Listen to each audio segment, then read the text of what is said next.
Hello' বন্ধুসকল, আজি আপোনালোকৰ ওচৰত লৈ আহিছোঁ দিনটোৰ বহুকেইটা গুৰুত্বপূৰ্ণ খবৰ। যদি আপোনালোকে এতিয়ালৈকে মোৰ চেনেলটো ছাবস্ক্ৰাইব কৰা নাই তেন্তে ছাবস্ক্ৰাইব কৰক আৰু ভিডিঅ'টো শেষলৈ চাই থাকক। আহক আমি ভিডিঅ'টো আৰম্ভ কৰোঁ।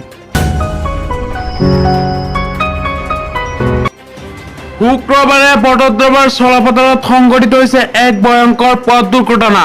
উক্ত পথ দুৰ্ঘটনাত আহত হৈছে শিশু মহিলা সহ 5জনকৈ লোক। নগাঁৱৰ এখন চিকিৎসালয়ৰ পৰা আহি আছিল পৰিয়ালটো। বাহনখনে নিয়ন্ত্ৰণ হেৰুওৱাত সংঘটিত হৈছে এই ভয়ংকৰ পথ দুৰ্ঘটনা। AS02AB2761 নামৰ 4চকীয়া বাহনখনৰ পৰা উদ্ধাৰ কৰি স্থানীয় ৰাইজে প্ৰেৰণ কৰে চিকিৎসালয়লৈ।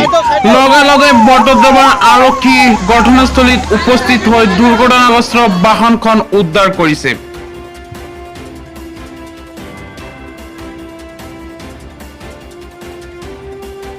আহিবৰ আগতে যখন এইখিনি এম্বুলেঞ্চ পঠাই দিলে তাৰে এজন অলপ বেছি যখন তাৰে দুজনমান নাম আমি সংগ্ৰহ কৰিছোঁ আৰু বাকী নাম সংগ্ৰহ কৰিব পৰা নাই। গাড়ীখন ইতিমধ্যে ওচৰতে কোভিড পৰি আছে, উঠিব পৰা নাই। আমি ট্ৰেইন ব্যৱস্থা কৰিছোঁ, আহিলে গাড়ীটো উঠাম। মেডিকেলৰ পৰা আহি আছে নেকি? মানুহ শুনিছোঁ যে মেডিকেলৰ পৰা আহিছে অপাৰেশ্যন হৈছিল নেকি, অপাৰেশ্যন মেডিকেলৰ পৰা ভাড়ালৈ আহিছে চাগে, নিজৰ গাড়ী লৈ কাজিৰঙাত অপৰিৱৰ্তিত বান সমস্যা। শুক্ৰবাৰলৈকে উদ্যানখনত বানত আক্ৰান্ত হৈ মৃত্যু হ'ল 5টা গড়সহ 76টা বন্যজন্তু। আনহাতে উদ্ধাৰ হৈছে 121টা বন্যজীৱৰ।